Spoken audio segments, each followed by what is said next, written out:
हा फोटो एक माणूस म्हणून बघाल तर जीवाची नक्कीच घालमेल होईल। हा माणूस नेमका कोणत्या मातीनं बनलेला आहे? सकाळी 5-6 वाजेपर्यंत सभा घ्यायच्या आणि पुन्हा एकदा नव्यानं लोकांसोबत चालायला लागायचं। 2 तासाची झोप घेऊन हा माणूस गेल्या 5-6 दिवसापासून मराठ्यांची मुंबई वारी यशस्वी करताना पाहायला मिळतोय। कधी टपावर बसून चटणी भाकर खातोय, कधी गाडीत बसल्या जागी जे मिळेल ते खायचा प्रयत्न करतोय आणि ही मराठ्यांची मुंबई वारी यशस्वी होण्यासाठी 5-10 मिनिटं डुकला घेऊन हे नेतृत्व पुन्हा एकदा नव्यानं लढायला लागतं। समाजासाठी आजपर्यंत विकणारे कितीतरी पाहिले, पण समाजाला तळहातावर घेऊन जीवाची बाजी लावणारा हा सच्चा सेनापती ते म्हणजे मनोज जरांगे पाटील। आणि खरंच मराठ्यांना आता एक चांगलं नेतृत्व मिळालं आहे, मराठ्यांना एक प्रामाणिक सेनापती मिळाला आहे आणि आता सैन्याला हारायची भीती अजिबात नाही, मुळीच भीती नाही।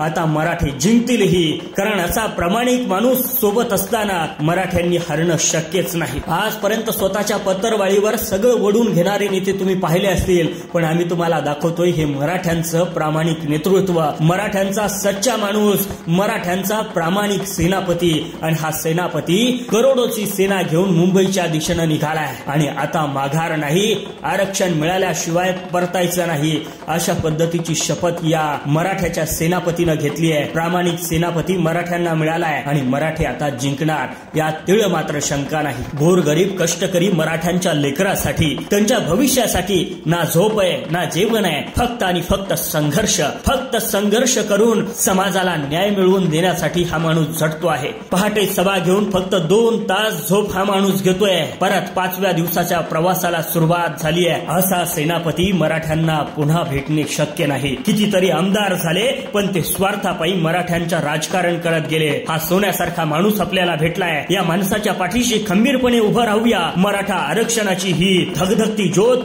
तितक्याच ताकदीनं पेटती ठेवूया आणि मराठ्यांना आरक्षण जोपर्यंत मिळत नाही तोपर्यंत मुंबई सोडायची नाही, पाटलांच्या या शब्दावरती सरते शेवटी ठाम राहूया।